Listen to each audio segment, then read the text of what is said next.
Welcome to Free Will, Science, and Religion. I'm Chandler Klebs, and I'm here with George Ortega, Mitch J, Michael Walsh, Trick Slattery, David Joseph, and Jamie Soden. We've got 7 people here, and we're going to be talking about how certain people, they know that nobody's to blame, and they can see that revenge doesn't make sense. Retribution, getting revenge on someone as if they deserve it, doesn't make sense, but they still feel like getting revenge. They still feel like they hate somebody and want to seek revenge.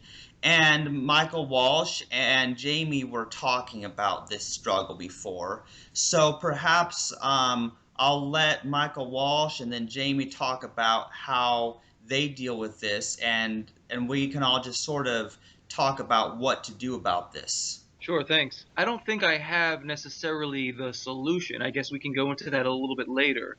But for me, once I gave up my belief in free will, which was a fairly long process of about maybe 2 years or so, the thing that I always believed in before was that revenge was the greatest thing and the greatest feeling ever. Like payback. Someone does you wrong, and from my subjective point of view, it seems like there would be no justice in this world if I did not get them back. Like if somehow it just ended like that, like they did something to me and I did not get the chance to do something back to them, that somehow the justice in the world was not there. There was an imbalance. And for me, like, yeah, revenge was like one of the greatest feelings. I mean, I've never really had like a lot of personal enemies or anything, or I've never really been wronged in a really, really bad way to the point where I needed to act out on ideas of revenge. But in theory, the theory of it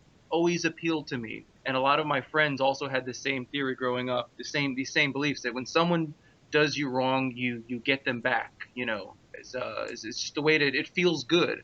And I've had like So little if things someone in does my something life when to you, you do the exact same thing back to them. Say if like a friend betrayed you, then yeah, you try and find some way of like exactly, yeah. like sorry. Like one time, a friend of mine tricked me into like giving him money. Just small amounts of money, like $20, not a lot of money. But Hmm. I just felt like, oh man, you were a total asshole for doing that, And he kind of like laughed at it, like, ha ha, I tricked you. And then I held that against him for a long time, and I devised all these plans to like, oh, I'm gonna get you back. I'm gonna come up with another scheme when you least expect it to trick you out of the $20 back, so I can, enact this revenge. Hmm. And long story short, never happened. And I kind of just, the emotion of it kind of just dissipated over time. Time heals all wounds, as they say. But the desire for that was really strong for a while. And since coming out of free will, I've had, I guess, an intellectual problem of trying to be able to justify my desire towards getting people back. I mean, like I said, I don't really have any like enemies in my life that I would need to do this with. So the example I brought up before with like the members of ISIS, they really piss me off. I mean, no group of people in this world would I want to see just exterminated off the face of the earth than Yeah. the members of ISIS. I mean, if I could pick one group of people to exterminate off the face of the earth, it would be ISIS. And I honestly would really not feel any remorse at all if every single member of ISIS was, had a bullet put through their head. But at the You same have to remember. time, we all realize that they have no free will. They're products of their environment. Had I been born in that same exact environment, I almost certainly would have the same exact ideology that they do. I'd be one of them. And so I Mike, have to reconcile that. Yeah, I just sure, go want to ahead. jump in real quickly. So let's do this right away. If something has been done, once something has been done, that thing has been done. Anything you do after the fact has no effect on the thing that has already been done. So That is there true. really, yeah, so there is no, here's what you can't say. You can say this. If there is a problem that is still going on, or a problem that you feel there is a looming threat, there's a threat that that problem, that action, that wrong action that you felt might happen again, there's nothing wrong with taking steps to stop that thing from happening again. But there is absolutely no logical sense in being concerned about what has already happened. So, for example, take ISIS. If you could just push a button and then everyone in ISIS suddenly would have this revelation and just become good people and realize they were wrong, that would be the best option to take. It would make no sense to say, no, they have to feel the pain that I felt. That's all I wanted to say. For now. Right, Yeah. exactly. That's Says exactly what I was saying, And Michael. Sam So, Harris brought that up also. Like, if you could cure the psychopath with a pill, that would be the best option instead of just killing him or putting him in jail. right. I guess the question is, Michael, would you still have the compulsion for retribution on ISIS if they all of a sudden just converted immediately? Every single member of ISIS no longer did anything that harmed another person. Would you still have that compulsion because of what they did in the past? That's an interesting hypothetical. Assuming that we could have a magic pill or whatever, something like that, that could give them a revelation to realize, to change them, to modernize them and, give them a 21st century, more compassionate mentality. Yeah, I think that would be the better option than, because obviously to kill them would. To kill them would really, well, it would do two things. It could satisfy the desire for retribution and for justice, but it would also prevent them from doing future bad things. But the magical pill that could change their mentality would also prevent them from doing the future bad things that they will do and that they have done in the past. So yeah, it fixes one problem, but it doesn't satisfy the retribution problem. But I guess the whole point here is that the retribution emotion is not logically justified. I feel like you know the answer to the question, Mike. No, no, But I it's know, more I of know. yeah. My Uh, intellectual side knows the answer, but my emotional side still struggles with the feeling that we have. It's a struggle between mind and emotion. But And I know Mike, I agree with all you guys that the killing of them would not be the right thing to do if But do you you had still feel the that if you can give them the pill that you would have these emotions of do you still feel that you would have that emotion if you can give them the pill to switch them over that of this retribution desire? Do you still feel that you would have this desire for retribution? Well, given that they've never done anything to me personally, yes, more so. I would not have that retribution. However, had I been personally affected by them, I would say that to a lesser degree. I would still have the desire for retribution. A lot more though. and And this like I this said, is something, all right, this extends way beyond this issue of free will. In other words, like we know, for example, that if we need to lose weight, we should eat less, or that like sometimes we know that, if somebody does something wrong, that doesn't necessarily it shouldn't lead to our becoming angry and becoming unhappy. No, in other words,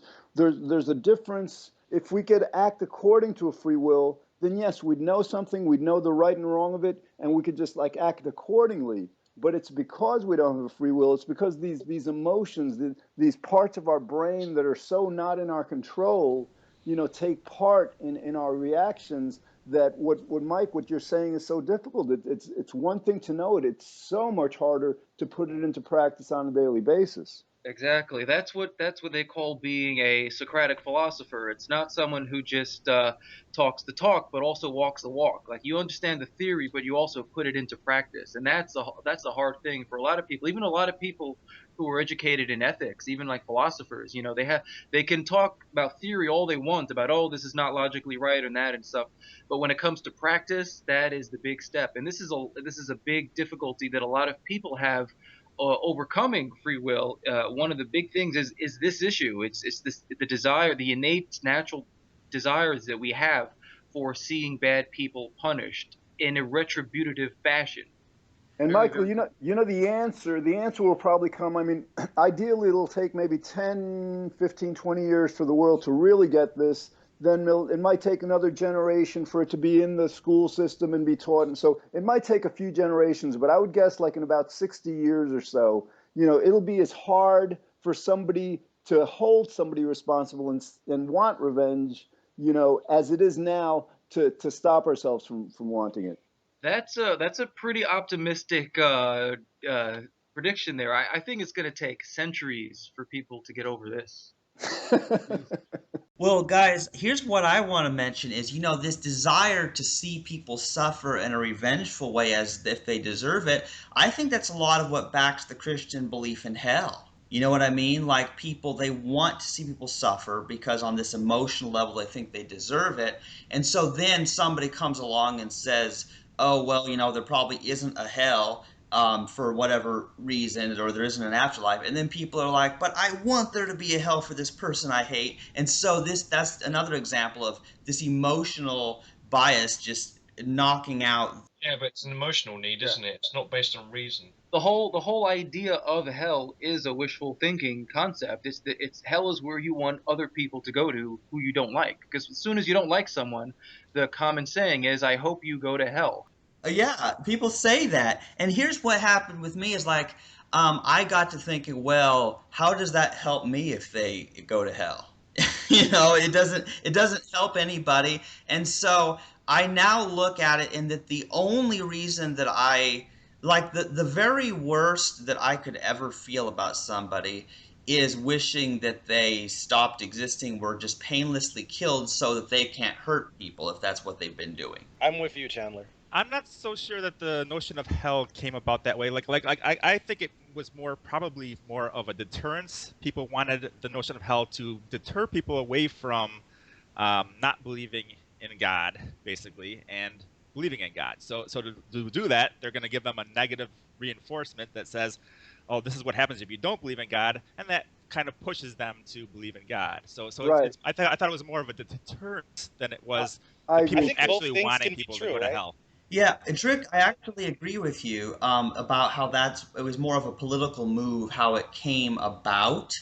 But I think the psychological need for revenge is what keeps people wanting to believe in hell. So this is more about, why people retain to that belief, even though it doesn't make sense. Yeah, that's possible. Some people might have that mentality as well. So All right, so let's get back. So how do we overcome? Again, like if we may have to wait 60 years, we may have to wait 300 years, but what is the process of basically just like not just understanding that nobody has a free will, but really acting upon it and encouraging others to do so? I think the best way is understanding the rationality behind it, and allowing that to be strong enough to overcome your emotion. That's really what I think it comes down to. Let the rational brain have more power over you than the emotional brain aspect of you. Right, but now, like for example, consider losing weight. 2/3 of Americans are like overweight. Some people are way overweight, and everybody knows that all they have to do is eat less. And so like that's like so rational, but like it is so impossible for so many of us. So Yeah, like it's like the same for Chandler a while back. I mean, it's not sugar that kills you. It's too much of it that kills you. Yeah, and it's very interesting. Obviously, I would say that, like emotions that get in our way of doing things. Like people have this emotional need for revenge or an emotional need to believe a certain thing, like free will, God, afterlife, whatever. Well, similarly, I would say it's comparable to people's body desires. That the feeling of hunger and certain other things, just like pleasure and pain are very powerful feelings that compel behavior.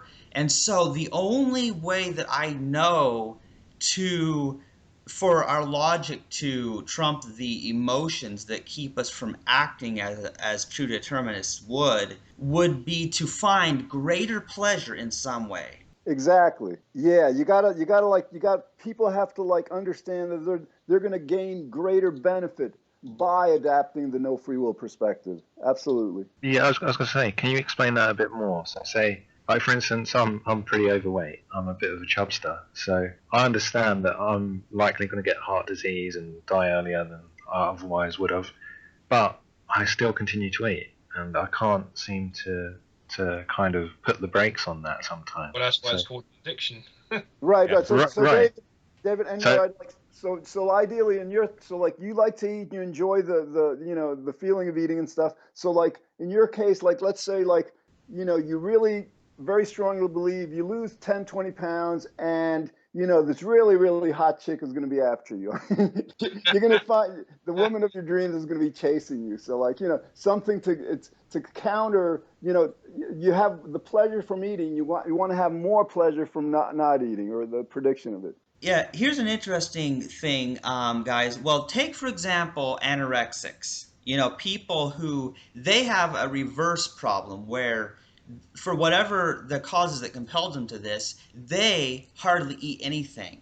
And then it's actually difficult for them to make themselves eat, and they have troubles, you know, loss of bone and muscle, and they can die from that as well. So it's interesting that people have addictions in more than one way, some to one extreme and some the other. See, I was going to make the point that it's often, I think Felicia mentioned this last week. She said it's often irrational behavior that pushes the addiction forward sometimes. You know, that behavior to overeat or to take the drugs or, you know, to do whatever is often irrational behavior. Well, I think a lot of times the problem is people aren't forward looking. So basically, what they're able to do is they're able to compress their ideas into the now and say, this is what's going to make me happy for the now, without looking into the future and to see what is going to look, you know, actually make them happy in the future. They're able to just kind of parse that away and say, this is what will make me happy now, so I'll do it, and not even think about that future consequence of it. So that's kind of part of the problem we have.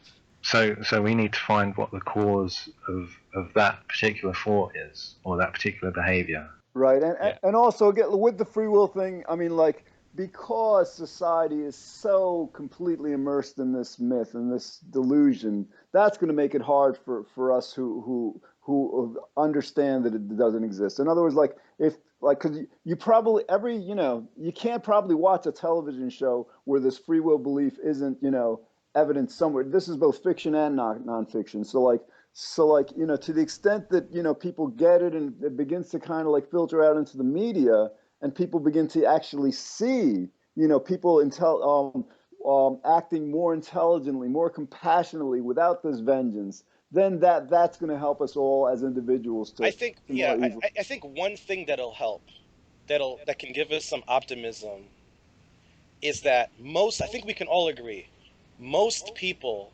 most of the time, desire to be moral. Whatever that means, different people have different moral frameworks, but people want to be moral most of the time. Even if they have moments, as Mike was pointing out, where they really feel like justice is directly related to retribution, I think it's definitely possible for them to get over that, because even those people would admit that they would prefer to live in a peaceful society.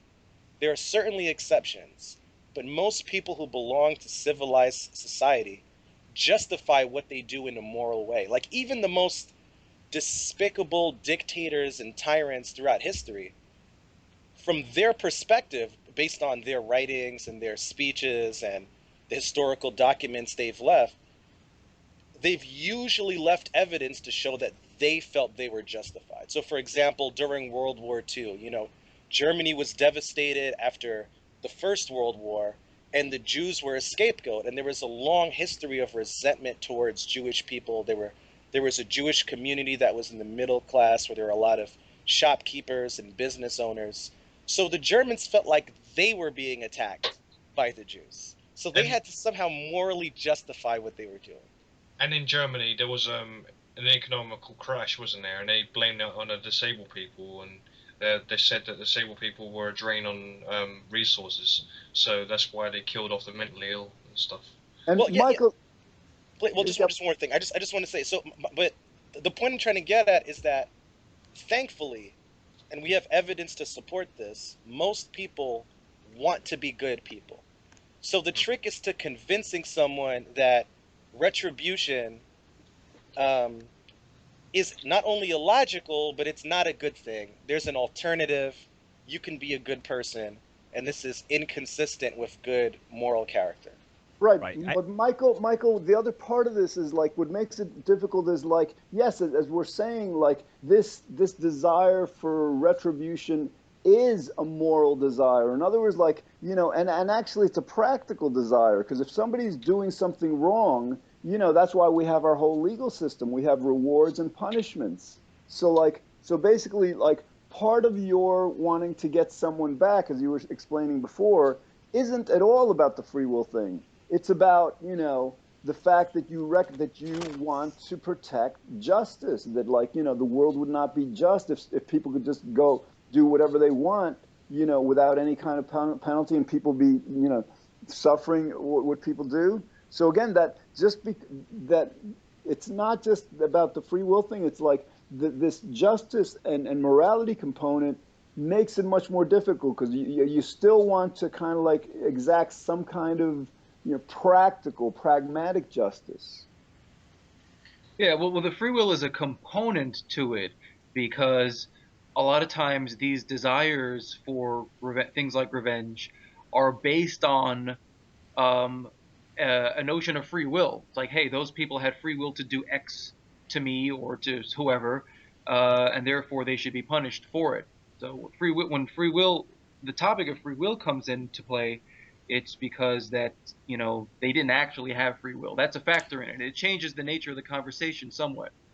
Yes, absolutely. Also, George, even in that scenario that you're describing, though, wouldn't a person prefer to do the more compassionate thing? Well, obviously, yes, but like, for example, sometimes Well, it it's might not be. that obvious, because that's kind of like Well, Mike's no, point. all Sometimes right. they don't want to do the more. Sometimes they illogically have this desire not to do the most compassionate thing, even if two different methods could achieve the same goal. People have You're this strong urge to not do the most compassionate thing. you're right, but it's like, you're right. It's not about compassion sometimes, well, I mean, it's all right. It's again, you were talking about these tyrants who justify their actions. So in some people's minds, punishing somebody,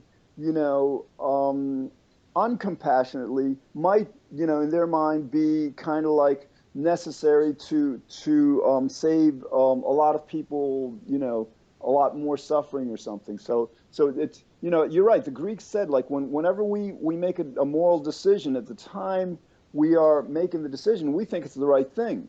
And again, it might be driven by the emotions. But Michael, the thing that basically, okay, we actually have to exact a kind of a justice of order, rules, laws that don't have anything to do with free will.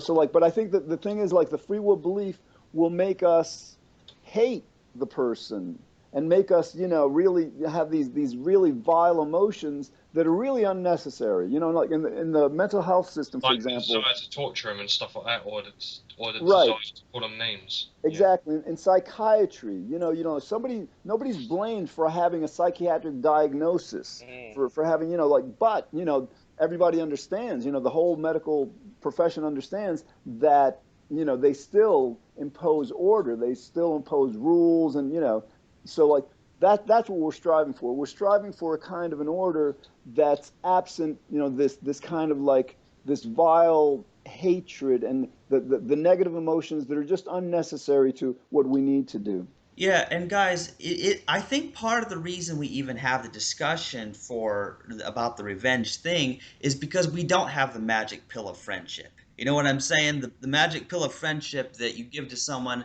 and that just turns them into this moral, compassionate, caring person who loves everyone and never does any crime. Because under the free will belief, people wouldn't give them that. They'd say, well, they chose to be bad of their free will, they deserve to be punished.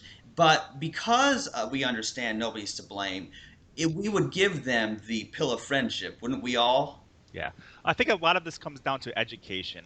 The fact that we have like the internet now, like it's only very new, this internet thing. It's like 20 years, that we got broadband. So we haven't really had the capacity prior to that to actually expand our knowledge out to the rest of the world. Basically, we were confined to our small spaces with possibly books, teaching people. But now we have the internet, so we were able to get information. People in North Korea, they don't have access to the internet, and they're fed all this information that is unreliable, and so they have misinformation basically. whereas we have, we're able to actually get information now due to the technology that we have. So, That well, it's go that's ahead. even though we do live technically in the age of information, us first world nation members, there's still a lot of misinformation and a lot of ignorance out there. I mean, I was just asking my coworkers. I was reading a psychology blog, uh, and it asked people the question. It was asked towards Americans. It said, recently has gun violence in America gone up, gone down, or stayed the same as opposed to 20 years ago? And I asked people this question. I work for in the tech field, and I know a lot of very tech savvy people. And I asked three people this at work last week, and two out of three of them got it wrong. They Right. they thought for a second. They're like, oh well, gun violence has definitely gone up, but Right. But with statistically, it's gone way down. with all the misinformation that's out there, there's also the information that people could actually have access to. So people actually have the access to gain the information, where they didn't have that before. If someone was taught something, they didn't have the information to defend against that. So right now we have that ability. Like I said, yeah, if you're fed misinformation, creationists are fed misinformation, but yet there's all these resources that they can actually look at for the process of evolution, for example, even though they think that evolution isn't true. More than half of people in the U.S. think evolution didn't happen. So I'm thinking, and like I said, it's only been 20 years since we've had access, even less. People are just, not everybody has internet access right now. Only, I think, It's about maybe anywhere between a third to about half, at least by yeah, now. that Yeah. sounds about right. So it's not everybody that has access yet, but it's becoming a fact where even poorer nations are getting access to the internet and things like that, and the information that they need to get But this. yeah, I think we can all agree though that things are changing. There's been a time in recent years where there's been this new atheist movement, right? New Right. atheism, whatever. And through that, we've seen, through that and through the proliferation of information on the internet and through sites like YouTube, that it's really changing the world. You can look at all kinds of polls and surveys. There's plenty of information to back that claim up. And it seems like the next big topic is the free will topic. Like recently at the Imagine No Religion conference, Jerry Coyne was amongst his fellow secular brothers and sisters, and he was making a concerted effort to educate them about the free will issue. And Sam Harris, of course, very famously has been in a public debate with his good friend Daniel Dennett. So I think this is changing, though, and I think it's the big issue that the internet is going to help. I just think it's the next big issue, definitely. Yeah, and it's really good to hear that things are improving. So I think what we could do is try to educate people as much as possible and get that word to spread, and then the more information that's out there, it'd be like kind of like the new atheist movement, except we're making a movement on the whole free will topic. So I was going to ask Chandler to ask you about the link I sent on this Facebook wall about this kid who got an 11-year prison sentence for supporting the ISIS group. I mean, people on the comment section were saying that he should be executed and stuff, and they're ignoring like all the background causes of what causes. Well, the thing is, in the comment section of any YouTube video or news video, news story is the worst place ever. Like you see the worst of humanity in the comment section of a YouTube video. But that just goes to show you that, there is in the general public, there is this view of retribution and belief that these children who do these things are freely willing these things, that they are responsible, that nobody compelled them to do it. That's the free will belief right there, and what it leads to. Yeah, and then they want them executed or tortured for committing these crimes when they ignore all the environmental and genetic predispositions that lead them to doing these crimes in the first place. How do we close this episode? Because we've talked about so many various things related to revenge, and Well, it's the overcoming free will belief. It's a lot easier said than done. I mean, like the first step is to get it logically, but then we have to overcome years of conditioning, because we're conditioned in free will belief from our very earliest years. And guys, all of us are being reconditioned slowly through this repetitive process of recording podcasts and talking about it more and more. And so I really think that we are having a positive impact. You've been listening to Free Will, Science, and Religion with Chandler Klebs and 6 other co-hosts, and we've been talking about the struggle to give up the desire for revenge, even though we know it's irrational since nobody has a free will. And we're going to have to continue discussing this because for some of us, it's hard to give this up, but we'll keep working on it. So thanks for listening and stay tuned for more. Bye.